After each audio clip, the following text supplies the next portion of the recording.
Welcome back to the Oracle Sports Podcast. I'm Oracle Sports Editor Nolan Brown. And I'm Hannah Halili. And we're back. We have a new episode this week, and we have a new guest this week too. But before we get into that, I want to talk about a little bit something that happened in the past couple of days. I recently purchased this mug with these animals on it. And according to my Instagram poll, people are concerned as to whether these are geese or ducks. They're and ducks. I personally think they're geese, but Hannah wants to pitch her case as to why they're ducks. So Hannah, the floor is yours. I swear, geese have really long necks, and they don't have long necks. And they look like they would walk like a duck, and they look like they would sound like a duck, so therefore it's a duck. I don't know. I mean, I think they look very goosey to me. I don't know. They kind of look like geese, but I don't know. According to Instagram, according to Democracy, these are geese. But Hannah, if you want to stick with your... They're ducks. That's your opinion. You're entitled to your opinion. I'm going to get a mug now with ducks from on USF campus, and nobody can argue with me that they're ducks. I think that'd be a great idea. I think I would love to have a USF Ducks mug. That would be great. Oh my gosh, if anybody is listening right now, tweet us an idea of a duck to put on a mug. You know what? Never. I don't know. Is that? Just put the ducks on the mugs. Ducks on mugs. Ducks on mug. Well, we have a pretty packed show today. We have a lot to break apart. Coming up with some news just like yesterday, the English Women's Super League announced that they were going to be canceling their season for 2020. Of course, because of that time difference here. That news was announced yesterday, pretty late. So I woke up this morning and I saw that, which is interesting to see because we're seeing that the NWSL in the United States, they're coming back to training this week. We've seen some pictures and videos and whatnot.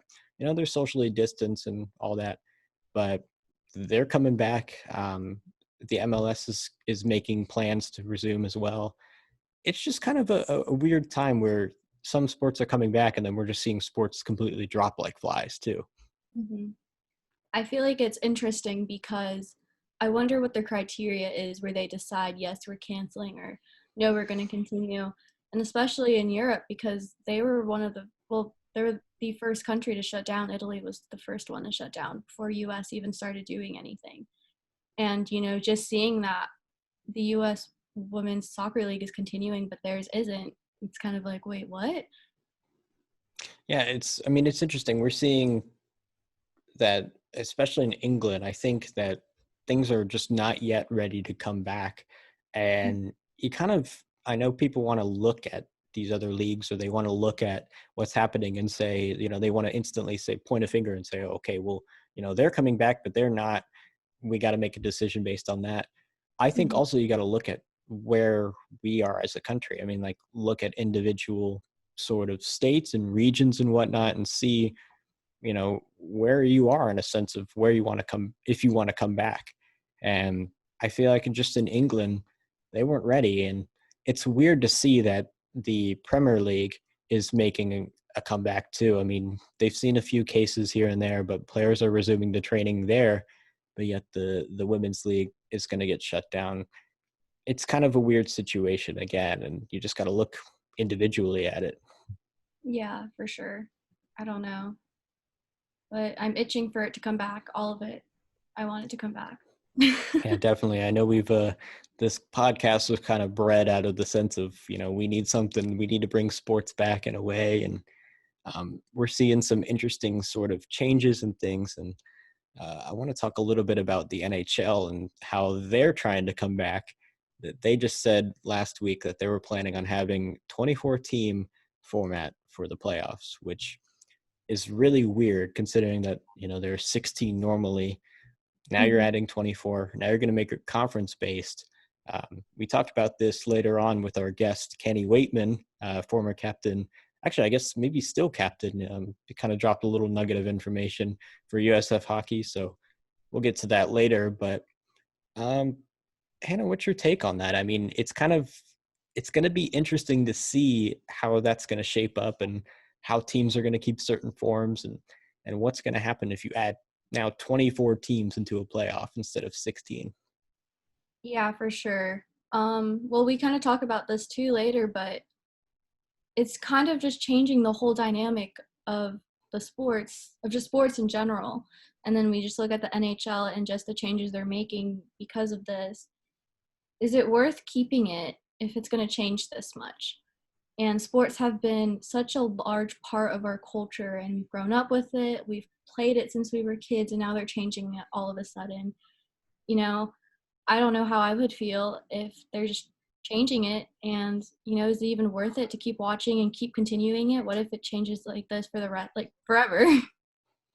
Yeah, you mentioned as a kid you're growing up and you're watching it, and also I'm when I grew up playing like t-ball and things like that, I played catcher, and one of the things that they were going to propose was that you'd have uh, at least for the MLB you would have an electronic batter's box basically that would kind of just tell where a pitch would go and if it would count as a strike or if it would count as a ball or whatever. And so that kind of takes the essence of framing out of the game. I mean, we didn't do too much of it as a kid growing up, but I mean, in the MLB, if you're going to have that sort of thing, it's going to take that sort of level out of the game. And so that's got a lot of people thinking, is that sort of going to change how the essence of the game is? Yeah, for sure. And I grew up doing competitive cheer and dance. And just when you're doing competitions like that, every year there's new rules and every year there's different things that are changing. And I would get upset if they were changing things out of the sudden just for the next year. And I can imagine, being a player wanting to go pro and they're just changing the whole dynamic, the rule book, like everything right before your eyes. And, it changes it forever and it's completely different than what you're used to. Yeah. And I mean, I guess we should say, we don't know if these rules are going to change permanently or what, but I mean, we're kind of seeing it at least with just outside of sports. I mean, this whole idea of now you're teleconferencing. Hannah, you and I are meeting through Zoom right now. I mean, like, we don't necessarily have to be in person if we want to have some sort of meeting. I think right before Mhm. this, we just had a general meeting. Um, you don't necessarily need to go to certain places, and so it's just going to change the dynamic of that. And you're probably thinking, well, why not just keep these sort of changes once this is all over? And maybe that's the case in sports too. I mean, if you have a rule that's sort of outdated, I know the MLB said that they wanted to have the designated hitter across the board. I think that's a great thing. I wouldn't mind having a DH. I mean, I don't know, understand why it wasn't there in the first place.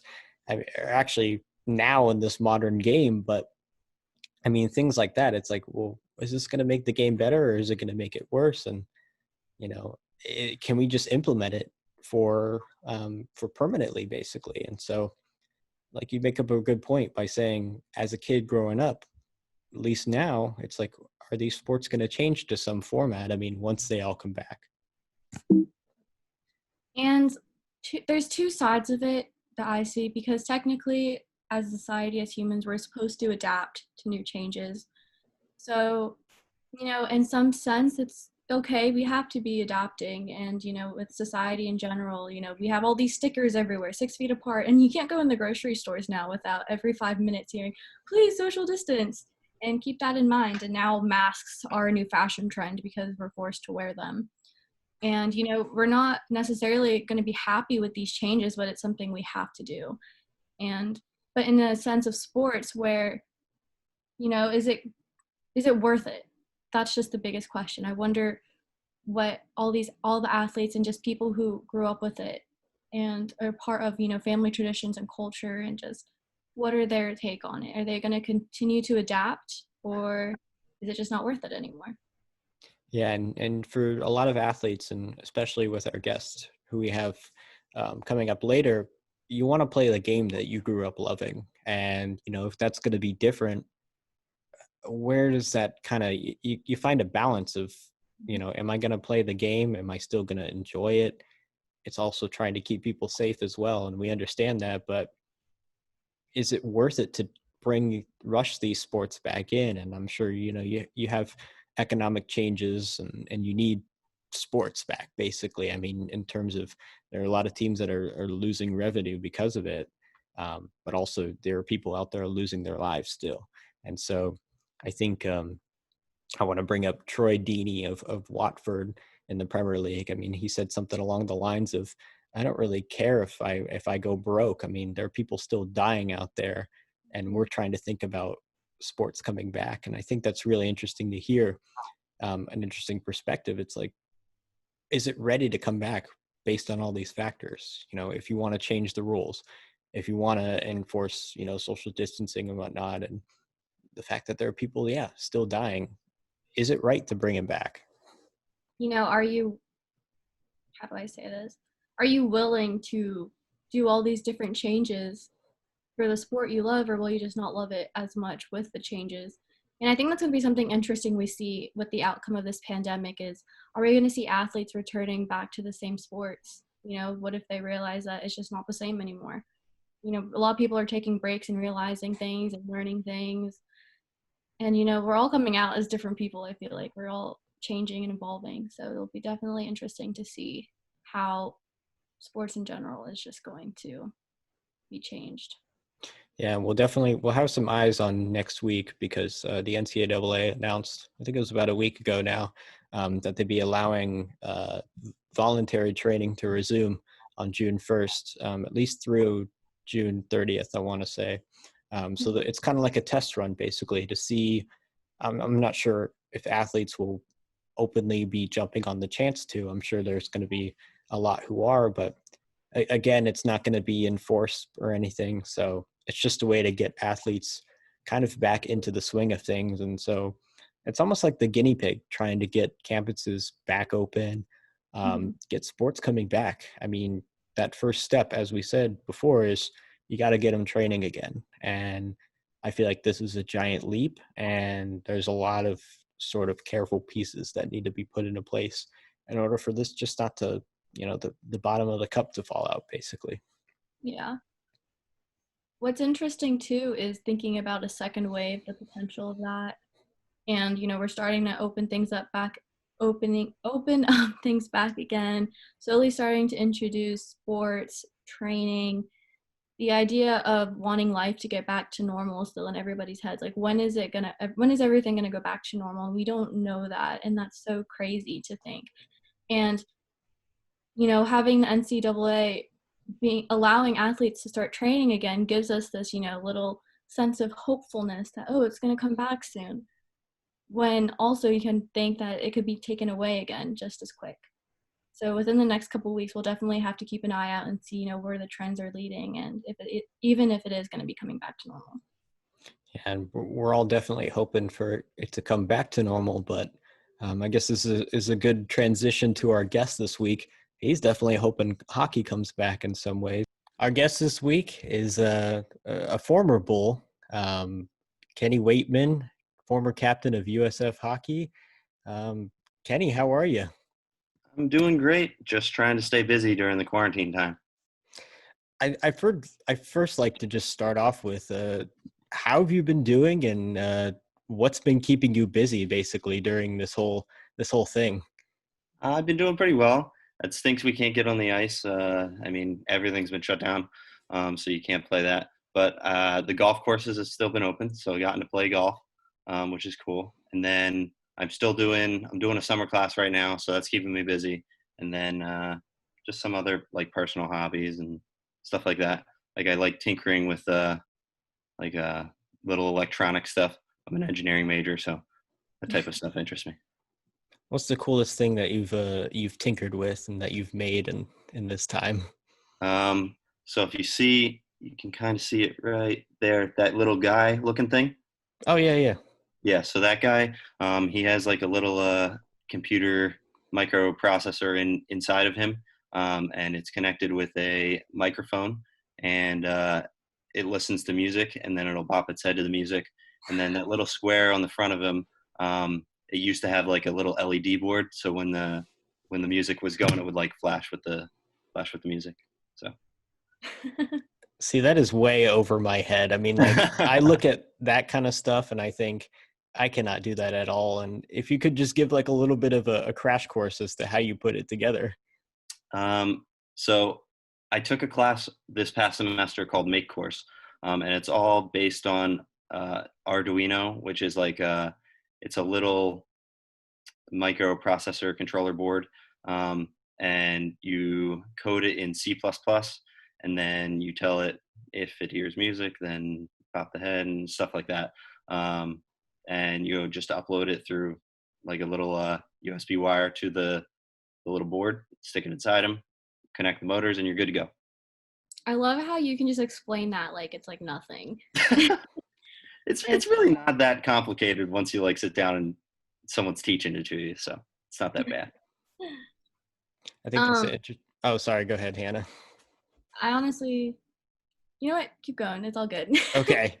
I think that's an interesting thing is that we're trying to pick up, sort of hobbies to do and stuff like that. My mom outside, she started a garden and she's been trying to buy all this stuff for it.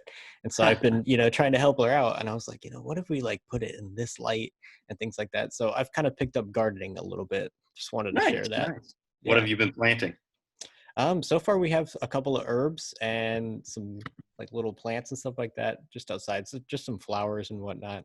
But we're trying to have like a little herb garden so we don't have to go out and, buy herbs. We can just kind of pick them and put them in food. So that's kind of cool. Yeah. So my sister's been sewing like crazy. Like she made me this mask yesterday, actually. Nice. That's pretty cool. She started making masks. Yeah. So I mean, in quarantine, you're learning so much stuff that we didn't even know that we could do. Yeah. Being productive. Well, I'd like to talk a little bit about just the past season that we had. What a season it was for you guys. I mean, you beat UT to win the SCHC championship. It was the third time that USF had gone to the finals with you on the team, and it was the first time that you had won it. And then less than a week later, you guys went on to beat Miami 19-2, and then again 9-1. And you were going to have a chance to compete for a national championship in your senior season. You bypassed regionals. It wasn't too long ago that you and I and Sam, we were talking about how you guys were gearing up for nationals to come, and then this whole thing hit. And I just want to hear your thoughts as a senior. It was your last chance to compete in a tournament. What was your raw emotion after just hearing that this wasn't going to happen? Well, so I'm actually going to come back for this next year. I'm graduating in the fall, but then I'm applying for the master's program so I can finish out and play my my last year. So in the ACHA, you get 5 years of eligibility. So I'd be able to play my last year. So it didn't hurt for me as much as some of the other seniors, but it's still like, this was the first, we've made it to nationals in the past, and that was kind of the goal, was making nationals. And this year was the first time that, like, going into it, we felt like this is our tournament. Like, we could win this and make some noise. So it just kind of sucks that we didn't get to go and compete and do what we needed to do. The SCHC championship, that was really, really cool. Being there in the past and having it so close and just not getting it made this year much sweeter, I think. It was an all around great experience, and wouldn't trade it for the world. I guess just to follow up to that, I remember we talked about how you guys, and you even just said it yourself, that you're at that point where you're like, we could win this whole thing, and you were kind of on the cusp of it, and it was just kind of, the rug was snatched out underneath you. Is it going to be hard to try and do something like that again the next season? I mean, you had kind of all of the pieces in place. I don't think so. I think all the guys will have like kind of a chip on their shoulder, thinking like, we got screwed out of it last year, so let's go make it the best this year. There are a bunch of seniors that are leaving, but I think a bunch of them are doing grad school or whatever and trying to play their fifth year. So I don't think we'll lose as many as we originally thought we were going to. And we also had a very young team. There was a bunch of freshmen on the team. So they're going to have more experience than they did already this year. And I think that's just going to help our chances going into next year. Just going based off of that, with knowing that a lot of the players are able to play again and learn from like past experiences, is there anything that you guys want to change this next season, or any other goals that you guys want to work for? The goal is obviously to go win a national championship. But I don't I don't think so. I think the day to day for the team was very good this year, especially in comparison to previous years. Um, it was a different team this year. Everyone's very focused. Everyone wanted to be there. Everyone was that was the goal, was to win nationals, and I think that'd be the goal again this year. Um, I don't think there's much to change. I think our system worked well. How did USF, when they heard that news, how did you guys as a team kind of handle whatever happened, basically? So Sam and I heard it first because Sam was actually in talking to one of the student business services guys, um, and he heard it first, and he immediately called me. Uh, so our initial, and that was when just USF shut down. They said no sport clubs could travel. Um, so and the tournament wasn't canceled at that point. So our initial thought was, well, how are we still going to go? Like, what do we have to do? Do we have to not represent USF but still go? Um, because that was what we wanted to do. But it ended up that everything, the whole world shut down. So obviously the tournament got canceled, that type of stuff. So, um, but so then I think that was a Wednesday, and we had practice that night. So that would have been our last practice, because then we weren't allowed to practice anymore after that. Um, so we had to tell the guys there at the locker room, and then it was pretty emotional, honestly. Everyone was pretty upset, and they kind of in disbelief, kind of in shock type thing. Like, you work so hard all year for this, and then nothing. You get one practice to say goodbye to the kids you played a whole year with. So it was a little emotional. Definitely not a great experience, but again, I think it kind of brings the whole team together for the future. Chip on your shoulder going into next year, saying, I I mean, obviously you don't want that to happen again, but everyone is more focused and more driven to reach the goal that we got taken from us. We're seeing a lot of NCAA teams go under with this whole pandemic. And what are some of the challenges that USF hockey is facing as a club team? Due to the pandemic, or Yeah. just in general. Mostly with the pandemic, yeah. I mean, because we've seen, some programs like, I think ECU's swimming program just recently this past week, they were basically terminated in a sense. Yeah.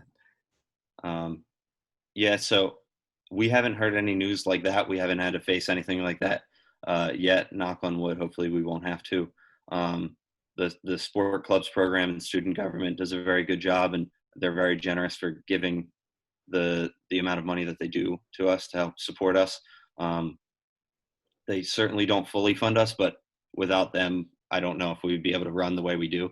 Um, so I really hope we don't have to deal with anything like that. Like, they don't cut funding to extraneous things like us. I mean, honestly, in the big picture for the school, club sports is not the bread and butter. So I imagine we would be one of the first cuts if they're making cuts. But they always do a good job at communicating, and we haven't heard anything like that yet. So fingers crossed that we don't have to deal with anything like that. I want to switch gears just a little bit, and I want to talk about some stuff outside of USF. Just last week, the NHL Players Association, the executive board, they voted to approve a 24-team conference-based playoff format for the Yep. potential restart of the season. Definitely something a little bit weird, a little bit, not to the norm. I just want to hear your take on it. I mean, both my teams are in, so I'm fine with it. I think some of the other teams that are outside looking in, it's not so great for them. But I think anything to get the players back on the ice and get hockey going. I think their biggest goal is just to award the Stanley Cup this year. And I mean, That's all I want to see. I think the first sport that gets back on the court, the ice, the field, whatever it may be, is going to gain a large fan base because people are just itching for sports. So if we could, or not we, but the NHL could put a product on the ice, that would be huge, and I'm all for it. Just a follow up, are things established in this playoff format going to be carried over to the next season, especially with the chance of things flaring back up again? I I don't know. I think the season might shift its time period because normally it starts in October and then ends in around nowish or whatever, and that leaves a big lull in the summertime with just baseball playing, and it's the mid season of baseball games that not not to say anything bad about baseball, but there's 162 games. Not everyone's not watching all of them. So to have something else to be watching during the summertime, so if, say the NHL season starts in November, or yeah, whatever, November, and then it pushes the season later into the beginning of the summertime, and you're watching playoff hockey in the summertime, sitting by the pool, like that doesn't sound too bad. So um, I think they might consider that, but it's just my opinion. So a lot of people don't watch the 162 games in a season. It's a lot of games. It is true. Yeah. I can't sit there. Honestly, like I've kind of just, I pick a game a series, if I want to watch baseball or something, or, That's obviously the World Series. But with things that are being proposed, and not just in hockey, but across all sports, I mean, we heard a while back that in baseball, they would have, an electronic batter's box, kind of removing the umpire out of play and basically eliminating the idea of framing for a catcher, which would change how the game is played. And Yeah. that's just kind of a general idea that they're thinking of. But if these changes kind of stick around, some people are worried that it's going to change the essence of how the game is played. Is that something that you're worried about with hockey happening, that if anything was to change like that? I mean, definitely, because in a situation like that, that takes all the judgment out. That takes that's a huge part of the game. And with hockey, I think it's a little more difficult, because the refs are just kind of patrolling the game. They're not really making decisions like that. I mean, other than penalties and stuff like that, but I don't know how you would computerize penalties or. So I think it's less of a problem with hockey. The biggest thing that they're, I guess you could say, computerizing is like the puck going across the goal line or something like that. But I mean, you kind of want it to be 100% correct all the time with that situation and scoring in a scoring situation. So I'm less worried about that with hockey. So if those changes happen, and they do change the essence of the game, essentially, is, in your eyes, is it worth it to bring back sports right away in this sort of capacity? I know we all want to see action happening, but if it's going to change the game, is it worth it? If it's permanently changing the game, I don't think it's worth it. I think everyone could wait another, even if it's 6 months, they got to wait 6 months and to not ruin your sport. I think that's worth it. The wait. Definitely, especially if you've grown up watching it or playing it, if it's kind of part of our culture at this point. Yeah. And just changing something like that big, I could totally see where you're coming from. I kind of want to touch on the Stanley Cup winner. Will there be an asterisk on the Stanley Cup winner this season? I don't know if there'll be an asterisk, but it definitely won't be looked at the same.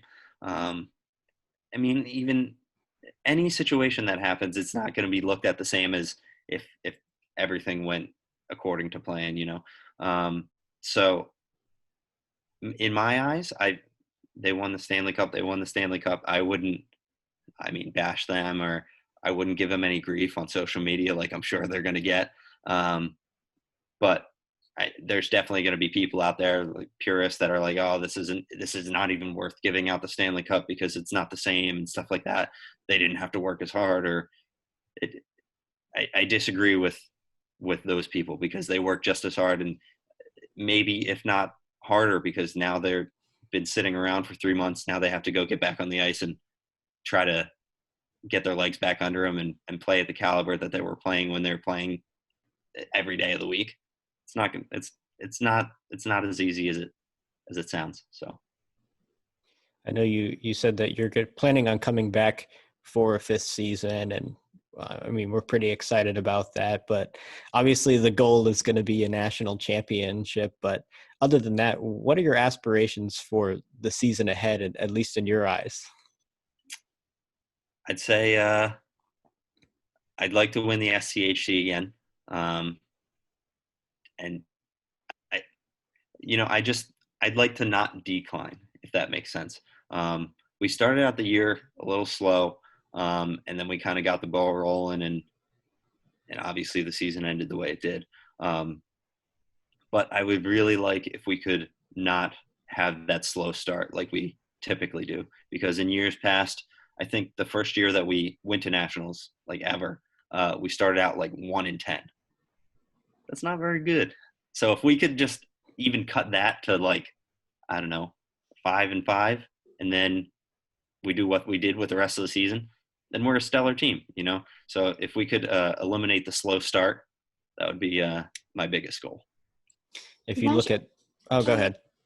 You mentioned earlier that there is a little bit of a different dynamic with the team this last season, and something changed. What was that change? And do you hope that the same kind of dynamic continues into this next season? I think the biggest change was probably our coaching change from the summer, the past summer, to this season. We changed coaches, and the culture kind of changed from there, because all the incoming freshmen, this was what they knew. This was the culture they now are a part of, and it was a little bit different for some of the other kids that had played in the other culture to change. And there's a little bit of a learning curve there, but the coaching staff did an amazing job this year with keeping everybody on the same page and sticking to a system that worked for our team. So I think that was probably our biggest change, biggest asset this year.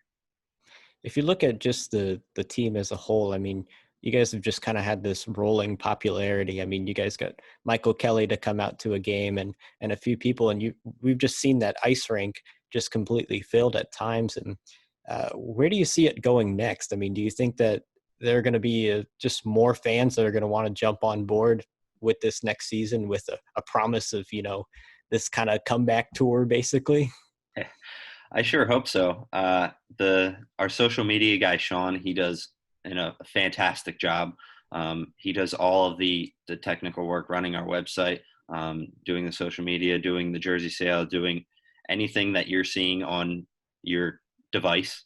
He's pretty much doing, and he does, like I said, a fantastic job. Without him, I don't think we would have nearly the fan base that we have today. And going forward, I hope that it just keeps growing. Some of the big games, when we actually pursue trying to get people there, those are the games that you see a ton of people there.